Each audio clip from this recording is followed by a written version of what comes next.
Hello, everyone, and welcome to Through the Wire, where we discuss all the hottest stories in sports straight from the headlines. I'm John Paul Salamanca, this is Ed Molina, and Ed, starting off with the World Series coming up now. Team of Destiny, Royals, and I say that, Team of Destiny. Royals versus Giants, now that's good. I love this World Series because a lot of the baseball purists are angry or salty or whatever you want to say, Aggie, that it's two wildcard teams in the World Series. You know, the two teams that barely got into the playoffs are now in the World Series. I mean, they handled their business. Mm-hmm.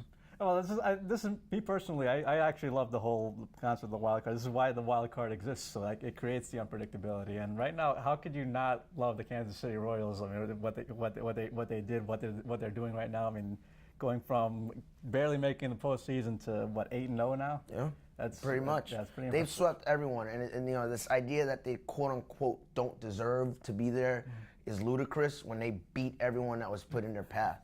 So I mean, the wild card to me is the best thing that happened post-steroid era, if there is a post-steroid era. But it's one of the best concepts that baseball has come up with in a long, long time. So who do you pick, Giants or I'm going with the Team of Destiny, man. I'm riding the Kansas City train, man. Yeah, you know what? I'm going to go with Kansas City too. Right now they've got that. I mean, the Giants have also put together a pretty impressive postseason themselves, but right now there's something about Kansas City. I think they're going to be partying like it's 1985 at the end of the day. And moving on from the diamond to the gridiron, the Giants versus the Cowboys this weekend. Obviously a big game for the Giants here. I mean, we got a rivalry, a big NFC East rivalry between the Giants and Cowboys. But right now, the Giants are 3-3 after getting their rear ends handed to them by the Eagles. I think this is a must-win in this case, wouldn't it? Yeah, the Giants got mollywopped last week, plain and simple. And the Cowboys look good on the road, probably the toughest road game in all of pro sports in Seattle. They look really good. Their running game is a beast right now. Giants are dealing with injuries, but injuries are part of the sport. I don't know, man. It's this. I think the Cowboys might take this. I still think the Giants and Cowboys split. That kind of tends to happen with division rivalry games. But I think the Cowboys are kind of on a roll right now.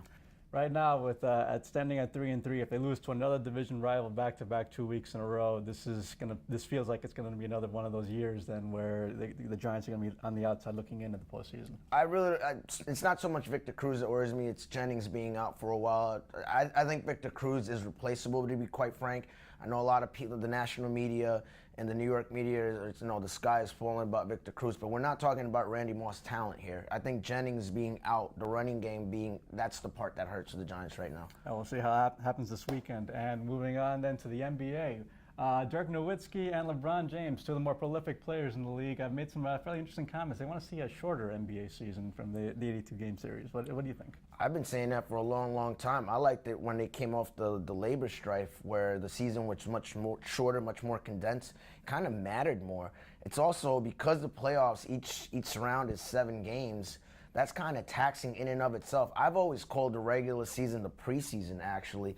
I agree with LeBron. I agree with Nowitzki. I really think the season is too long. 82 games is a lot. Doing the math, I mean, it's 48 minutes in one game, right? So then multiply that by 82 games in the regular season. That's 3,936 minutes. You're asking these guys, even you're taking timeouts, and that's like over 3,000, close to 4,000 minutes that you're asking these guys to put themselves through the grinder and then throwing them into like the stress of the NBA playoffs. This is the way it's designed right now. I think it's built for injuries. So I think that right now they would be doing themselves a favor by condensing that schedule a little bit, making a few shorter games to kind of at least preserve some of the bigger stars. By the way, you know who realizes the regular season matters only X amount of importance?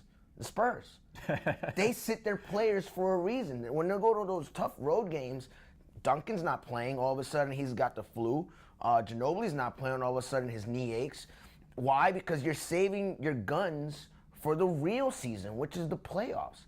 Well, it is too long of a season. The one team that understands that is the Spurs, which is why they're the defending champions. Well, they shouldn't be put into that position. I think to begin with. I think when you're, I mean, I'll give all the credit in the world to Greg Popovich for actually being able to buck the system and figure out a way how to preserve his guys to that point. But then it does bring to that matter, like if you make the season a lot shorter, then he put them in a situation where they don't have to do that. No, all of a sudden the games matter. Yeah. That's the thing.